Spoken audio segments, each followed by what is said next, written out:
The tech world and much of the broader world was transfixed once again today by Apple as the company unveiled its latest slate of hotly anticipated new products. But we were the only ones invited backstage for the big event by Apple's CEO himself. Here's World News Tonight anchor David Muir. David, how are you? I'm glad you're here. History made. A high-stakes day for Apple. And we were there for the exclusive first look behind the scenes as CEO Tim Cook unveiled Apple's latest salvo, the high-tech battle for supremacy. One more thing.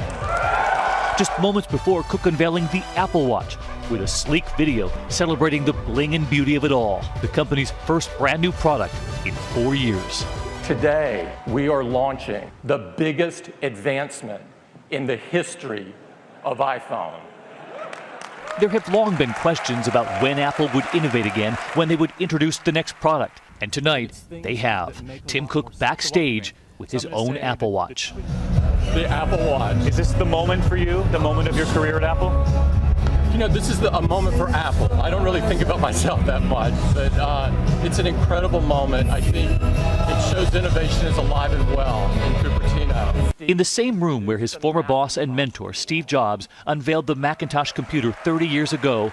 It was 1984 Steve Jobs was on that stage. It was. Were you thinking about that today? There's not a day that goes by that I don't think of him. And this morning, being here, I especially thought about him.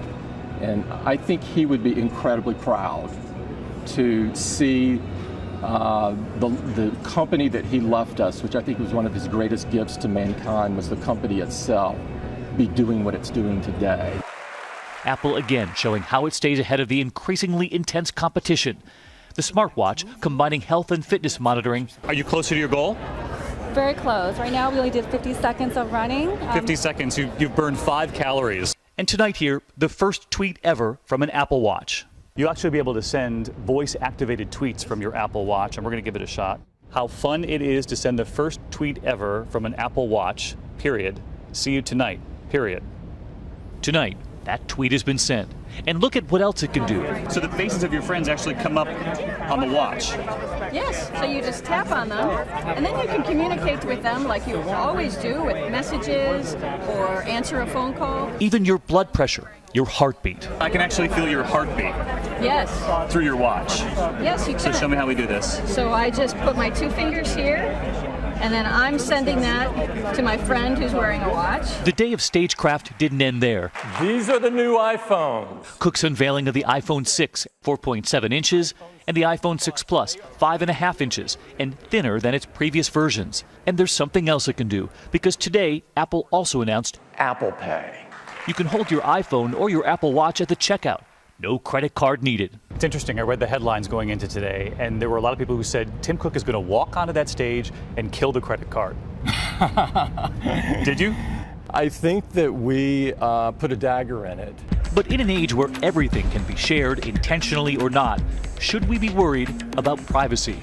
The most common concern I heard in the tweets that I received today were about security, particularly with the headlines about the iCloud. And when you see celebrities get their photos hacked, people think, well, these are famous people, and if they're not protected, then what about us? So to put all that information into a watch, can you assure people at home that there is going to be very tight security? David, we wouldn't be doing it if we didn't feel like that. We wouldn't do it. We feel like we're making a leap in how secure things are. The fact is, the existing system isn't secure. The credit card system isn't secure. It's not one that you should feel great about. For years, Apple has heard the criticism about how many of their products are made overseas. But tonight, Tim Cook telling me creating American jobs is his priority too. Is made in America still important to you? It's critically important. In fact, between the watch and the iPhones that you've seen, we will have parts or materials or equipment made in 22 of the 50 states. When you say it felt amazing, for you, was it a defining moment in your career here at Apple? Those really aren't the terms that I think in. I think about Apple and Apple's employees and our broader ecosystem, includes the developers and suppliers, et cetera. And for all of them, today was a very important day. But with the world now seeing this Apple Watch for the first time, what is the secret to getting people to wear a computer on their wrist? The answer coming from a man who rarely speaks publicly. It's great to see you in person, that you exist. Apple's legendary senior designer, Jony Ive. How did it feel?